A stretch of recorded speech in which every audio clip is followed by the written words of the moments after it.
Bismillahirrahmanirrahim. Assalamualaikum warahmatullahi wabarakatuh. Pemirsa yang dirahmati Allah, marilah kita simak ceramah dari Ustadz Jasad Latif dengan tema calon istri yang soleha. Sebelumnya marilah kita bersolawat terlebih dahulu. Allahumma sholli ala Sayyidina Muhammad wa ala ali Sayyidina Muhammad. Selamat menyaksikan. Indonesia Remaja Masjid, Banser, NU, Muhammadiyah bikin pengajian biasa. Kenapa? Memang di situ tempatnya orang Islam paling banyak. Tapi kalau di Tokyo bikin pengajian seperti ini, kalian luar biasa. Maka pelihara ini, pelihara kebaikan-kebaikan ini. Insya Allah tersenyum malaikat melihat kita. Oh, ada yang datang cuma ikut ramai. Oh, ada yang datang karena mau ketemu calon istrinya. Oh, ada yang datang karena mau pamer jilbab barunya. Tapi alhamdulillah kalian datang. Ada enggak yang datang di sini dibayar?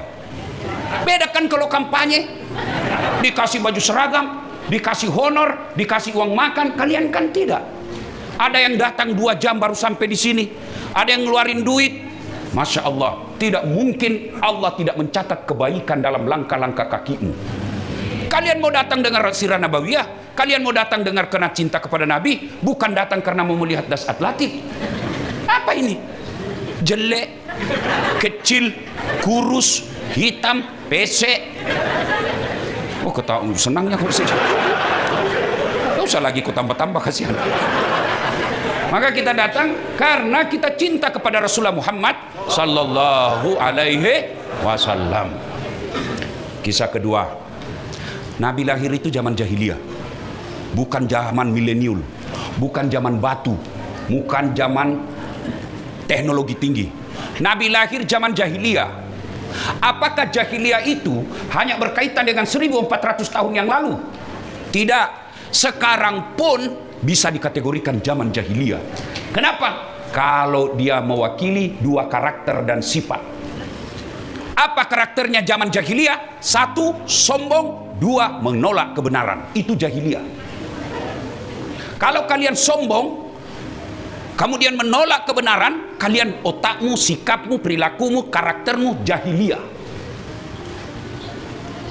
Abu Lahab,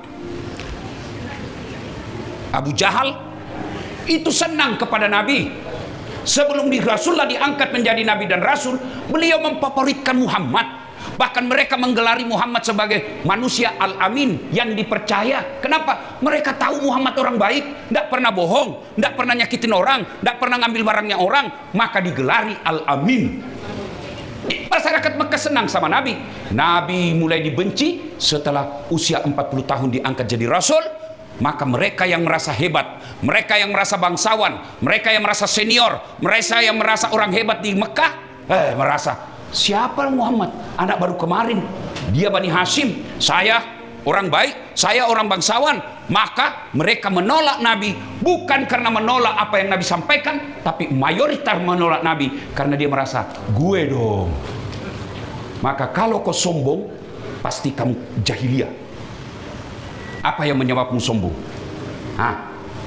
Hei, ibu-ibu, kau merasa sombong karena cantik? 15, 17, 20 tahun kau masih cantik. 70 tahun, biar kau pakai bedak merek apapun, pasti jelek. Apa? Kalau sudah ompong, pakai gigi palsu, begitu kau ketawa jatuh. Sudahlah, apa yang kau sombongkan dengan kecantikanmu? Kau cowok, kau merasa cakep, mau sombong. Ada kala cakepnya Nabi Yusuf. Nabi Yusuf cakep, tidak pernah takabur dan tidak pernah sombong. Kamu pintar, kau kalah pintarnya Nabi Nuh. Sampai detik ini belum ada yang bikin perahu di atas gunung. Kalau bikin perahu pasti di pesisir. Orang Bugis terkenal hebat karena pandai membuat perahu pinisi. Maka di mana-mana ada Bugis. Di sini pasti juga ada orang Bugis.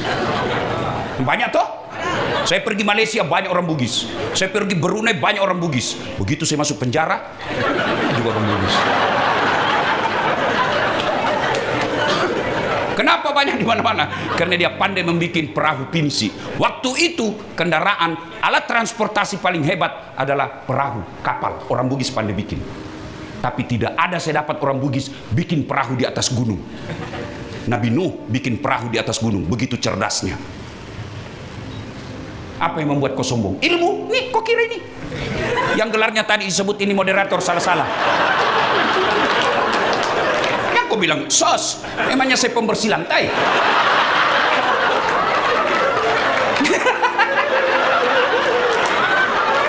Tuh, wih, gelarku itu susah didapat, bos. Doktor Dasat Latif, sarjana sosial, sarjana agama, master sains, PhD, philosophy of doctor. Cewek, 2 doktorku, tapi istri tetap 1. Kau takut sama istrimu, Ustaz? Tidak, cuma istriku lebih berani. Apa mau sombong? Followerku, viewerku, bos, sudah lebih 300 juta. Lalu mau sombong? Oh, jangan sombong, Dasat. Kau bisa hebat karena ada yang nonton kamu. Mana bisa saya terkenal kalau tidak ada nonton? Saya berapi-api ceramah di sini 2 jam, menggelora, menggetarkan, tapi tidak ada yang nonton. Lewat itu ibu, sudah lama gila itu Pak Ustaz. Apa yang kau mau sombongkan? Allah sampaikan dalam Al-Quran, wa ma utitu minal ilm illa qalila. Saya tidak kasih kau ilmu kecuali sedikit. Apa yang kau sombongkan dengan ilmu? Dikasih pikun kau Tuhan? Apa? Tidak bisa kau bedakan mana istri mana pembantu. Pensiun dia Pak Ustaz.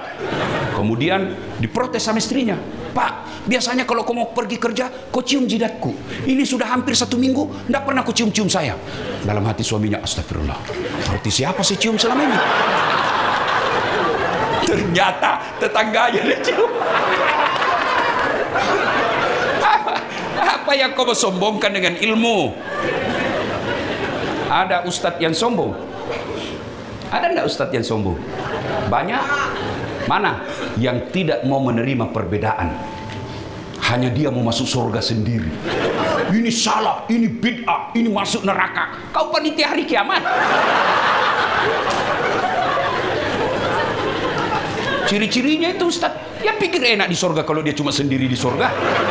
Nabi Adam tuh dalam surga, nikmat dalam surga sendiri, gelisah. Apa enaknya? Saya kasih kau pulau, ambil itu pulau Bali sendiri kau di situ. Di surga aja orang kesepian sendiri. Masa kau masuk surga kau tidak ajak sesama muslim bikin pengajian maulid bid'ah? Kenapa tidak ada pada zaman Nabi? Kalau begitu jangan kau ceramah pakai mic. Kenapa tidak ada mic-nya Nabi waktu itu? Saudara-saudara sekalian, apa kau dengar? Ya. Jangan kita masih sama-sama Nabi kita Muhammad, masih sama rukun Islam, masih sama rukun iman, masih sama kiblat kita. Masa kau tuduh kami sesat hanya karena kami maulid? Yang bagus, kau tidak mau maulid, tidak usah. Tapi jangan kau tuduh kami sesat. Tapi sebenarnya mereka juga peringati maulid, cuma bukan maulid namanya. Apa? Sirah Nabawiyah. Sama aja itu, casingnya yang berbeda. Ya Bu, mulai sekarang kalau ada orang yang berbeda dengan kamu, jangan kau sombong melecehkan dia. Kalaupun dia sesat, kau tidak tanggung kesesatannya, tapi kamu wajib memelihara persaudaraanmu sesama muslim. Apalagi kalau kau merantau seperti ini. Kalau temanmu mau kunut silakan, kau tidak usah kalau kau tidak mau. Temanmu mau angkat takbir tinggi-tinggi setelah itu begini, silakan, jangan kau bilang kedinginan kesian. Ya? 3. Apa kau mau sombong? Karena kaya. Ada kala kayanya Nabi Sulaiman. Itu Nabi Sulaiman Bu, kerikil rumahnya emas. Ada di sini kerikil rumahnya emas. Gelangmu aja ndak ada emas. Apa yang kau sombongkan? Orang Bugis dulu kalau dia kaya giginya dia kasih emas. Mana-mana dicerita. Ndak mau kalah penjual ikan. Berapa ini ikan? Ini penjual ikan banyak juga cincinnya, dia bilang semua ini. Jangan sombong karena kekayaan. Kalau Allah marah dengan kesombongan kekayaanmu, Allah cabut nikmatnya. Akhirnya apa? Banyak duitmu, miliaran duitmu, tapi tidak ada yang bisa kau makan. Dilarang makan nasi. Apa enaknya kalau kita sudah dilarang makan nasi? Saya pernah diundang ceramah ke Roma. Ibu-ibu tahu Roma? Tahu? Tahu? Cirebon terus belok kanan. Lalu ke bandara naik pesawat. Masya Allah. Saya dikasih roti terus. Saya bilang, bos, saya ini perut bugis. Carikan saya nasi. Biar kau kasih saya roti satu baskom, tidak goyang perutku. Ya, itu baru 2 hari sudah gelisah mau cari nasi. Ini dilarang makan nasi, dilarang makan gula, dilarang makan garam, dilarang makan sambal, dilarang makan santan, dilarang makan daging, dilarang semua. Apa aja bisa dia makan? Ubi rebus, itu pun yang warna ungu, duitnya miliaran, tidak ada bisa dimakan. Disuruh jalan pagi-pagi berjemur, tidak pakai baju, pakai celana pendek, tidak pakai peci, jangan pakai sandal pak supaya refleksi kakimu. Kelilinglah dia di komplek, tidak pakai baju. Apa bedanya sama gembel? Maka jangan sombong kalau kau kaya. Masuk akal itu, ibu. Hei, kaya, pejabat, wakil KBRI bapak ya, Pak Bos ya. Jangan sombong. Kenapa? Pensiun. Mau jadi bupati pensiun, hilang, berhenti. Presiden mau sombong. 10 tahun. Sudah itu, kau mau masih pakai RI1? Kau bikin mobil persis, lalu kasih juga plat RI1. Padahal kau sudah tidak presiden. Dia bilang orang, kasihan sudah gila dia. Apa yang kau mau sombongkan? Jabatanmu terbatas, ilmumu terbatas, hartamu terbatas, kecantikanmu terbatas. Temannya setan, kata Nabi, ganiyun mutakabbir, orang kaya yang sombong. Tapi kalau kaya sombong, orang masih maklum. Ya wajarlah dia sombong. Dia kaya, dia pejabat, dia cantik, populer, cerdas, ya wajar. Tapi kalau sudah jelek, dungu, tidak terkenal, pengangguran, busuk mulutnya, bau keteknya, sombong lagi. Kau bukan temannya setan, kau jadi setan. Ya, meskipun kamu kuat baca buku, banyak ilmumu, tapi kau sombong, kau punya karakter jahiliyah. 2, ciri-ciri orang jahiliyah. Apa itu? Menolak kebenaran. Menolak. Jadi orang yang didakwai, tapi mereka tidak mempan dakwah. Sudah, tidak usah kau lihat itu, temanmu aja. Ini kau lihat nih. Atau kau nih, masuk ke sana. Ini juga cewek kalau sudah lihat cowok, pelan-pelan juga. Sudah itu digosipi itu. Salatullah, keras, ala toha, salatullah, ala yasin. Jadi Nabi lahir zaman jahiliyah. Jahiliyah itu sombong dan menolak kebenaran. 12 Rabiul Awal, tahun gajah, hari Senin, lahirlah Rasulullah Muhammad sallallahu alaihi wasallam. Bayi ini, cucuku ini, yang yatim, anaknya Abdullah, anaknya Siti Aminah, saya beri nama Muhammad. Heran semua orang Mekah. Kenapa? Belum pernah ada manusia diberi nama Muhammad. Dari Adam sampai lahirnya anaknya Siti Aminah tidak pernah didengar nama Muhammad. Maka orang Mekah bertanya, apa itu? Biasanya kan dikasih nama neneknya, neneknya, neneknya, neneknya. Maka orang Mekah itu begitu. Orang Arab, misalnya bapak saya Abdul Latif, lahir anaknya namanya Das'at Latif, lahir lagi anakku, dia kasih lagi nama Abdul Latif. Begitu dia. Nah, jangan lagi kau berkata apa arti sebuah nama. Bayangkan kalau tidak ada semua namamu, kau mau tulis apa di HP? Kawan satu, kawan dua, kawan tiga, kawan empat, lima, bingung kau. Iya toh? Dari nama minimal sebut namamu, saya tahu apa sukumu. Jenengi siapa? Margono, Jawa. Iki jenengi siapa? Margana, Sunda. Namamu siapa? Ambodale, Bugis. Tidak mungkin Jawa Ambodale. Jawa Jokowi, Susilo Bambang Yudhoyono. Jawa, masa ada orang Jepang? Namamu siapa? Margono. Ya, dua. Dari nama saya bisa tahu agamamu. Siapa namamu? Siti Mutmainnah, Islam.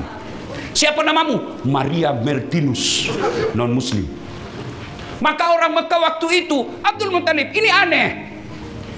Saya beri Muhammad, mudah-mudahan dia punya karakter dan sifat seperti namanya.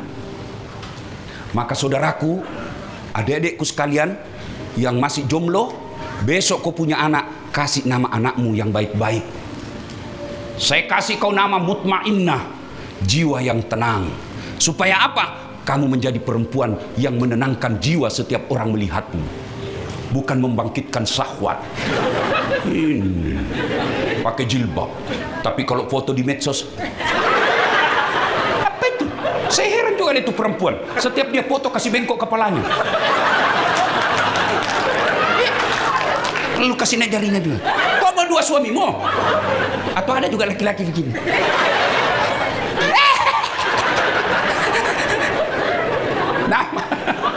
Nama penting. Nah, saya kasih kau nama Khalid. Siapa? Pejuang Islam. Nama lengkapnya Khalid bin Walid. Saya mau kau seperti dia, menyebarkan Islam, tidak pernah takut dengan senjata apapun. Saya mau kau seperti Khalid. Lahir anaknya, nak, saya kasih kau nama Lionel Messi. Apa Lionel Messi baru PC?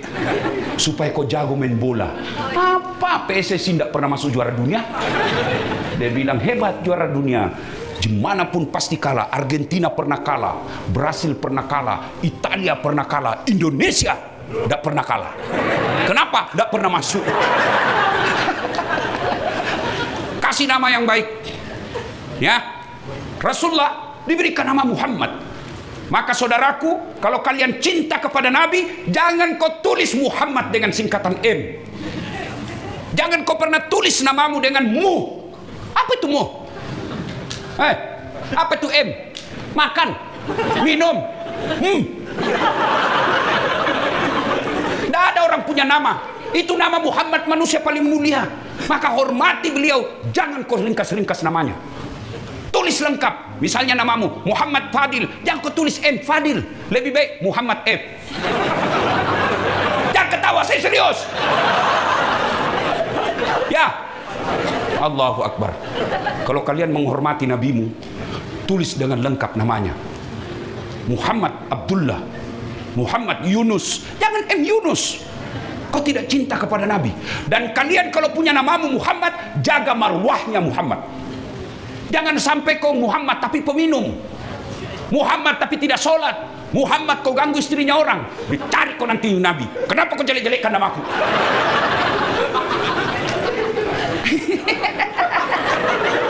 Namamu Muhammad ya? Atau ada juga ibu-ibu Muhammad? Ada Ustaz, namanya Muhammad tapi suaminya bukan dia namanya Muhammad. Kalau perempuan kasihlah nama Siti. Bagaimana kami ini Ustaz yang sudah terlanjur dikasih nama? Misalnya dia bilang, saya namaku Tony. Dia bilang, bagus namaku saya Ustaz. Selalu ada dalam Quran. Saya cari, mana ada Tony di sini? Dia bilang, coba Ustaz baca Taus. A'udzubillahi minasyaiton. Kurang ajar kau.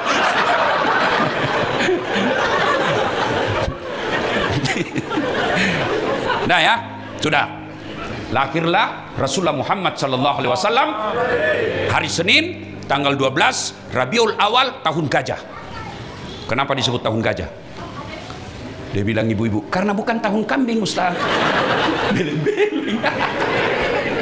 Disebut tahun gajah ibu. Dulu orang-orang Mekah, Arab umumnya memberikan nama tahun berdasarkan peristiwa terbesar di tahun itu. Kalau misalnya tahun itu ada kejadian tsunami, maka disebut tahun tsunami. Ya, Nabi ada kejadian waktu itu, waktu tahun lahirnya apa? Raja Abraha datang menyerang mau menghancurkan Ka'bah, lalu Allah menurunkan bala tentaranya berupa burung ababil membawa batu yang sangat panas, dijatuhkan di atas bala tentaranya Abraha, mati mereka dengan bantuan pertolongan Allah yang menurunkan burung ababil. Maka kejadian tahun itu diabadikan dengan menyebut tahun gajah. Ada juga namanya tahun duka cita. Apa itu tahun duka cita? Tahun wafatnya istri Nabi dan pamannya Nabi, kakeknya Nabi, berduka Nabi, meninggal pamannya.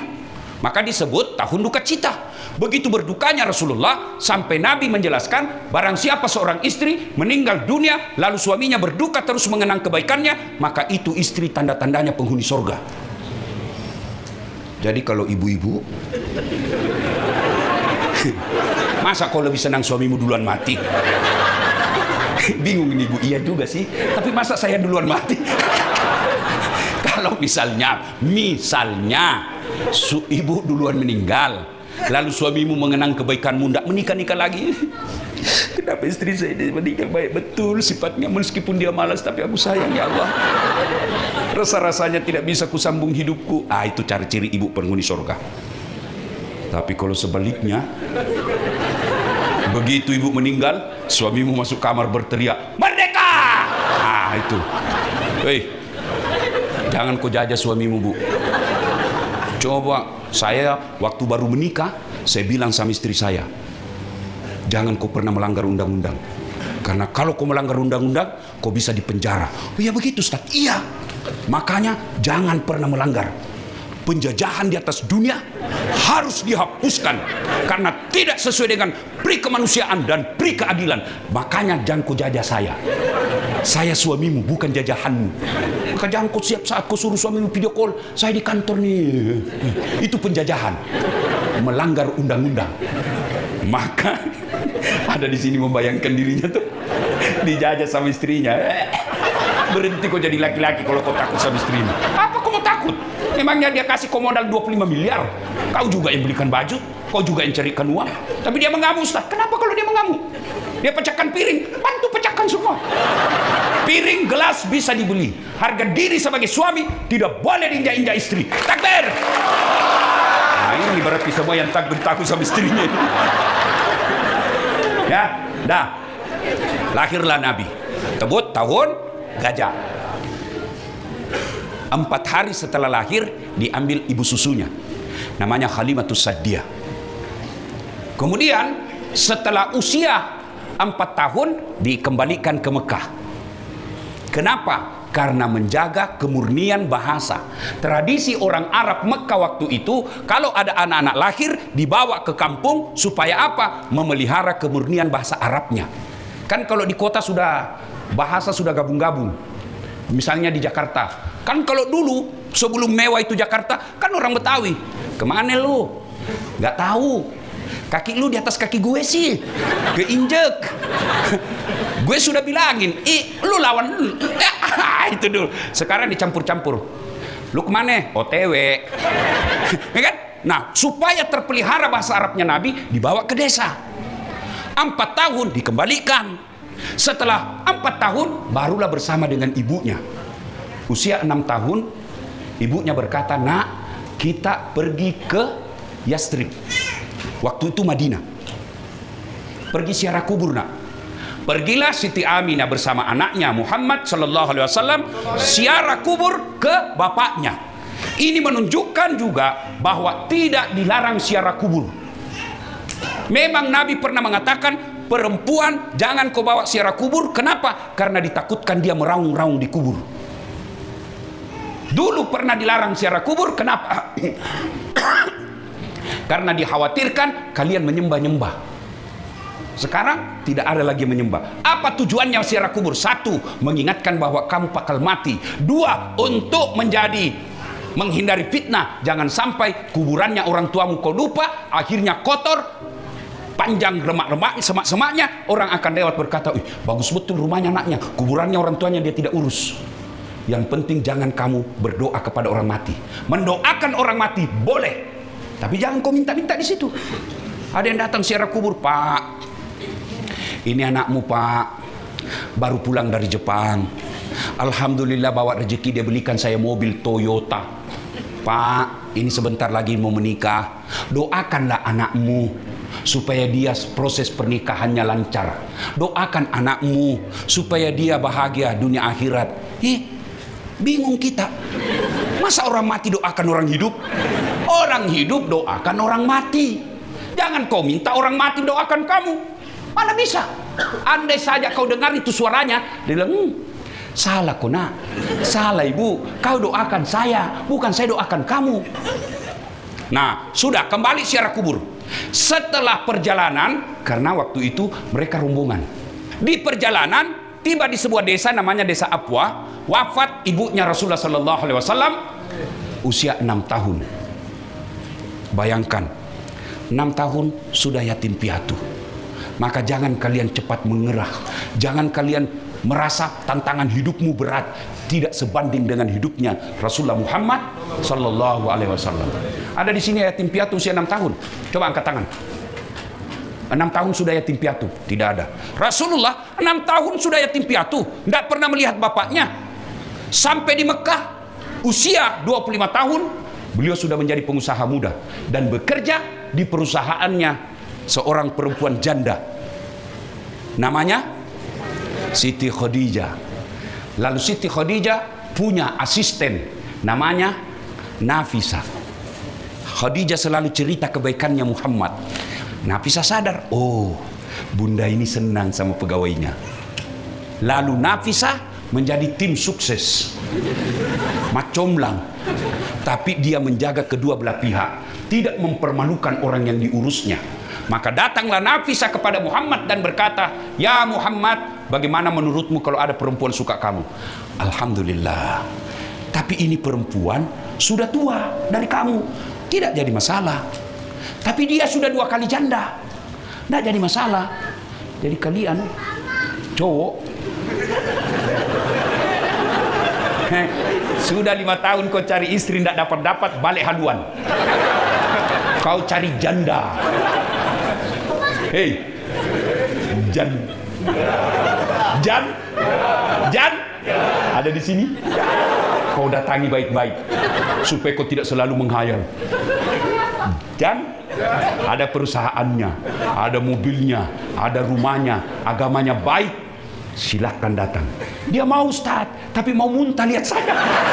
Itu jadi masalah. Sudah. Lalu Muhammad berkata, tidak jadi masalah, biar tua, tidak jadi masalah. Tapi dia bosmu, tidak jadi masalah. Tapi kata Muhammad, yang jadi masalah, betulkah dia suka saya? Kata Nafisah, tenang, saya punya urusan. Maka datanglah Nafisah kepada Siti Khadijah. Bunda, bagaimana menurut bunda kalau ada laki-laki yang suka? Alhamdulillah terbuka jodoh. Cuma ini lebih muda dari bunda, tidak jadi masalah. Tapi dia pegawaimu, tidak jadi masalah. Yang jadi masalah, betulkah dia suka saya? Kata Nafisah, tenang bunda, saya punya urusan. Ini disebut menghargai kedua belah pihak. Maka perempuan tidak ada salahnya kalau kau yang melamar laki-laki. Tidak ada haram. Daripada kau menunggu. Iya kalau ada yang datang. Kalau tidak ada datang, maghrib.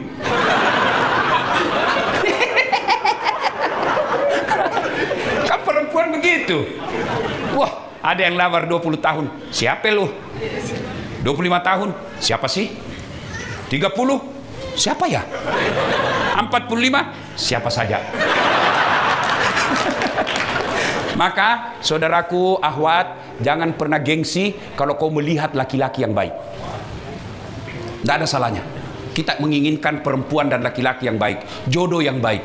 Maka cari jodoh, penting cantik, tapi jangan jadi prioritas. Kenapa? Cantik ada batasnya. Cakep ada batasnya. Penting kau cari orang kaya, tapi jangan prioritas. Kenapa? Ada batasnya. Penting kau anak bangsawan, tapi jangan prioritas. Kenapa? Ada batasnya. Tapi utamakan agamanya. Syukur-syukur kalau kau dapat sudah cantik, keturunan baik-baik, orang kaya, hafal Quran, itu yang paling ideal. Tapi kalau ada 100 perempuan, belum tentu ada satu di antara mereka. Ada cantik tapi goblok, ada lagi pintar mukanya hancur, maka mendapat empat-empatnya susah. Saudaraku, kalau ada kau dapat di Tokyo, tunjukkan saya. Kalau kau tidak mau, saya selesaikan. Nah, menikah. Setelah menikah, Khadijah 40 tahun, Rasulullah 25 tahun. Lahirlah anaknya. Anak pertamanya siapa? Siapa? Berapa anaknya Nabi? 5 atau 7? Serius? Salah baca kisah ini Bu. 5 atau 7? Top. Anak Nabi 7. Anak-anak Nabi ada pasti yang baru tahu. 7 anaknya Nabi. Ya toh? 3 laki-laki, pertama Qasim, Abdullah, Ibrahim, Zainab, Ruqayyah, Ummu Kalsum, Fatimah. Itu lagu begitu boleh, halal. Ada dakwah di dalamnya. Anak saya ajarkan lagu. Anak-anak Nabi ada 7 orang, dakwah. Maka tinggalkan itu lagu-lagu tidak ada gunanya. Cikampek, Tasikmalaya, aku capek gara-gara dia. Beleng-beleng. Itu Cikampek. Pikiranku tak dapat ku mengerti, kaki di kepala, kepala di kaki. Pantas kau dongok. Kepalamu kau simpan di kakimu, beleng-beleng. Nah, sudah ya. Lahirlah nama anak pertamanya Qasim. Allahu Akbar. Dari 7 anak Nabi, hanya 1 yang didapati ketika beliau sudah menjadi Rasul. Hanya Siti Fatimah. Yang lain wafat usia muda. Coba betapa penderitaannya Nabi, bos. 6 anaknya meninggal. Saya, anakku saja sakit, rasanya langsung mau pulang kalau saya dalam perjalanan dakwah. Gimana perasaan Nabi? 6 anaknya meninggal. Begitu penderitaannya Rasulullah. Tapi beliau tidak pernah galau, tidak pernah update status. Ya Allah, berat betul hidupku. Hati-hati kau yang selalu mengeluh di medsos. Ya Allah, capek sudah saya hadapi hidup ini. Allah sampaikan, malaikat, karena dia sudah capek hadapi hidup, cabut nyawanya. Rajin betul berdoa di medsos, berdoa setiap saat, mau pergi kerja, OTW, ya Allah, rahmati pekerjaanku. Sibuknya itu Tuhan mau baca Instagrammu. Nah, usia kemudian 40 tahun, Nabi sudah punya kepekaan sosial. Ya, sudah mulai kepekaan sosial. Kenapa ini orang Mekah menyembah patung? Kenapa Mekah ini menyembah berhala? Lalu mereka, Rasulullah pergi ke gua Hira atau Sur? Hah? Gua Hira atau gua Sur? Hira. Oke, naik. Nabi merenung. Tiap malam. 3 hari 3 malam tidak pulang. Tiba-tiba datang Jibril membawa wahyu. Iqra, kata Nabi, saya tidak tahu membaca. Iqra, baca, saya tidak tahu membaca. Dipeluk sampai Nabi sesak napas, lalu Nabi mengucapkan Iqra bismi rabbikal ladzi khalaq, dan seterusnya. Nah, Bu, pulang Nabi menggigil, Ibu, gigil sampai kepada istri beliau. Beliau katakan, saya kedinginan, tolong selimuti saya. Istri beliau tidak banyak tanya. Beliau, istrinya, langsung mengatakan, sami'na wa ata'na. Diambilkan selimut, diselimuti Rasulullah Muhammad sallallahu alaihi wasallam. Bu, 3 hari 3 malam hilang suamimu. Tidak ada kabar. Di WhatsApp cuma dibaca, tidak dibalas. Tiba-tiba pulang kedinginan. Aduh. Ibu, selimuti saya. Kau selimuti? Jujur, kau selimuti? Pasti kau interogasi. Dari mana kau? Ku WhatsApp tidak kau balas. Tiba-tiba kau datang. Dari mana kau? Membayangkan diri sendiri. Berarti, Bu, kalau ibu cinta kepada Rasulullah, jadilah seperti istrinya Rasulullah. Sampai nangis Nabi, sampai tidak bisa melupakan Siti Khadijah. Tidur bersama istri mudanya, Aisyah tidur. Tapi Nabi berkata, rasa-rasanya saya dengar ada terompanya Khadijah. Bayangkan, sudah tidur dengan istri muda, masih diingat istri tua. Lalu Aisyah cemburu. Ya Rasulullah, apa sih kelebihannya itu Khadijah? Kok sebut-sebut terus? Nabi tidak marah. Tersenyum Nabi dan berkata, sayangku ya Humairah, kau tidak bisa membandingkan dirimu dengan Siti Khadijah. Khadijah, tidak ada orang percaya saya, dialah orang pertama percaya kepada saya. Ketika orang boikot saya, 3 tahun tidak boleh bertransaksi Bani Hashim, Khadijah habis hartanya untuk membantu kami orang Islam. Tidak bisa kau bandingkan dirimu. Maka ibu-ibu, jadilah Siti Khadijah. Kenapa kau ketawa? Berat. Memang berat karena hadiahnya surga. Kalau tidak berat, kipas angin kau dikasih. Ketika kita cerita istri yang soleha, apa dia bilang? Itu sih hanya ada di film Korea, Ustaz. Ibu mau masuk surga dengan gampang? Benar. Taati suamimu. Suami saya jelek, takdirmu. Karena kalau dia cakep, dia malu jalan sama kau. Tenang kau Pak, saya bela kau hari ini. Bu, itu perempuan paling gampang masuk surga. Nabi cuma bilang kau sholat, kau puasa, kau jaga harga dirimu. Ini yang agak berat. Taati perintah suamimu. Ibu berapa umurnya? 50. Yakin masih bisa hidup tambah 50 tahun? Yakin? Enggak. Biar kau rajin ibadah, tapi kau tidak hormati suamimu, kau hina suamimu, kau maki-maki suamimu, kau jauh dari rahmat Allah. Maka istriku saya, kalau saya tanya-tanya, kok sabar bisa hadapi? Dia bilang, saya bukan cari kebahagiaannya dasar, tapi saya cari ridanya Allah. Makanya saya tidak bisa kawin lagi karena baik sekali. Kalau kau suka ngomel, jelek, kuat makan.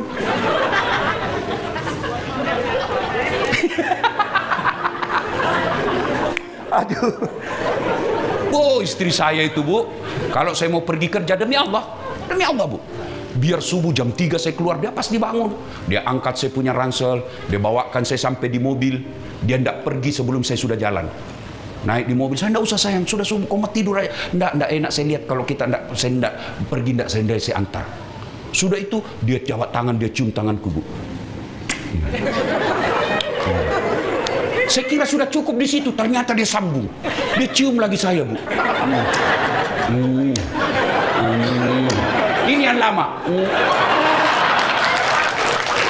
Coba, pernah kau cium suamimu begitu? Tidak pernah. Pantas dia cari perempuan cium lagi. Bu, demi Allah, perempuan itu sangat dimuliakan dalam Islam. Maka setan tahu, karena kalau tidak digoda, gampang dia masuk surga. Maka digodanya perempuan Islam. Gimana caranya? Lawan suamimu, lawan suamimu. Kamu kan kerja, kau yang cari uang. Lawan suamimu, lawan suamimu. Itu bisikan setan. Tenang Pak. Maka jangan cari muka sama suamimu, cari ridha Allah. Insya Allah kau akan gampang masuk surga. Dan hebatnya itu perempuan, kau tidak tanggung dosanya suamimu. Dia selingkuh, urusannya dia akan dibakar di akhirat nanti. Dia tidak kerja, dia akan dituntut di akhirat kelak. Kalau ibu yang cari nafkah, pahalamu jadi ganda. Andai saja pahala itu dikalkulasi berupa angka. Sebagai suami 5 pahalanya, sebagai istri 5 pahalanya. Karena suami tidak menjalankan tugas fungsi sebagai suami, ibu yang laksanakan cari nafkah, maka nilainya suamimu 0, kamu dapat 10. Tidak ada yang sia-sia. Yang penting ketika kau bekerja di negeri orang, jaga harga dirimu. Itu wanita terhormat, petarung namanya. Jangan kau hina suamimu. Kalau dia tidak sholat, urusannya. Tapi ketika istri tidak sholat, istri tidak puasa, istri tidak kudung, istri jalan keluyuran, dicari nanti itu suaminya. Mana ini suaminya ini? Kok bisa begini suamimu, istrimu? Ya, maka ibu tenang aja hidup. Jangan selalu ngomel. Mana kita bisa betah di rumah kalau kau ngomel aja kerjamu? Maka jangan suka ngomel. Kalau suamimu marah-marah, kau diam, pahala buat kau. Marah-marah suamimu, kau tidak tahan, peluk dia. Insaflah, wahai. Tenang ibu, kalau ini yang kau amalkan, tidak ada alasan Allah menyeret kau masuk neraka. Kalau kau taat sama suamimu, kau cari nafkah di sini, kau hidupi anak dan mertuamu, kau hidupi orang tuamu di kampung, apa alasan Allah tarik kau ke neraka? Tapi kalau kau bantah suamimu, kau hina suamimu, kau tidak pakai kudung, tidak sholat, setan tepuk tangan. Maka hormati suami. Setan pasti jengkel didengar saya ini.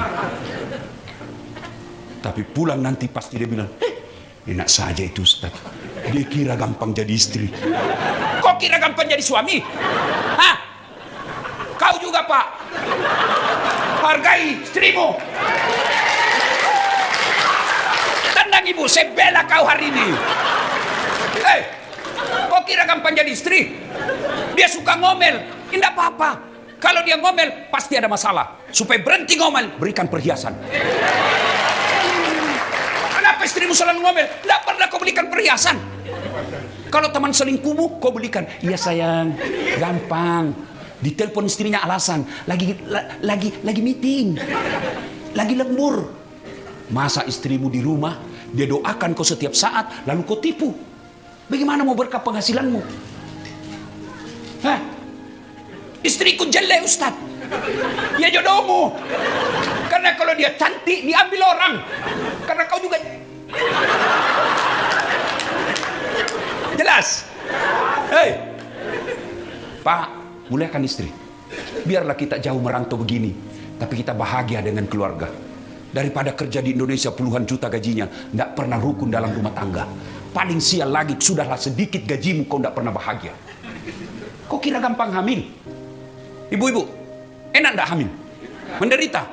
Kenapa kau ulang-ulang?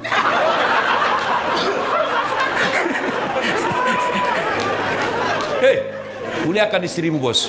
Kalau kau tidak suka lagi istrimu, kau dapat isu, kau dapat fakta bahwa dia berkhianat, bukan dengan memakinya, apalagi sampai memukulnya. Gimana caranya? Kau kembalikan ke orang tuanya baik-baik. Jangan kau gampang bilang talak, tapi kau tidur lagi sama dia. Berkelahi, bertengkar, hamil lagi. Bukan laki-laki Islam itu yang begitu. Kalau kau tidak senang, kembalikan dia ke orang tuanya secara terhormat. Begitu. Masih tidak ada perubahan. Pengadilan agama, minta kau cara baik-baik, jangan saling menghina. Karena bagaimanapun dia pernah menjadi istri. Ibu bapak saudara-saudara sekalian, saya masih mau ceramah, tapi waktu jualah yang membatasi kita. Sudah lebih 15 menit ini Bu. Tambah. Kok kira saya penjual coto? Tambah. Memangnya saya warung? Ya, insya Allah lain waktu dan kesempatan. Saya cinta kalian semua karena Allah. Saya berdoa Allah mudahkan rezeki. Saya pesan khusus 2024 kalian jangan salah memilih pemimpin. Kurang apa negara kita bos? Kaya raya. Itu Indonesia, kalau diambil negara Indonesia, dipindahkan ke Eropa, benua Eropa, tertutup semua negara Eropa, masih ada sisanya. Begitu besarnya negara kita. Tapi kok kita rakyat Indonesia jauh-jauh merantau cari nafkah. Padahal di negara kita juga banyak pekerjaan. Kenapa orang asing yang datang bekerja tambang kita? Maka tidak usah menghina yang pemimpin. Tidak usah memaki anggota DPR kita. Lebih baik 2024, jangan kau salah pilih. Kalau kau pilih pemimpin yang baik, kalau kau tidak nikmati adik-adikku, minimal anak dan cucumu nanti yang nikmati itu. Insya Allah. Amin. Amin. Amin. Demikian, mudah-mudahan ada manfaat. Dari mana datangnya cinta? Cakep. Berpantun ini. Dari mana datangnya cinta? Dari Facebook turun ke WA. Dari mana datangnya kecewa? Ternyata ketemu, ternyata berbeda. Nah, makanya jangan percaya medsos. Ya. Buah nangka, buah kemiri. Buah pepaya, buah salak. Itulah buah-buahan. Demikian usikum wa nafsi bitaqwallah. Assalamualaikum warahmatullahi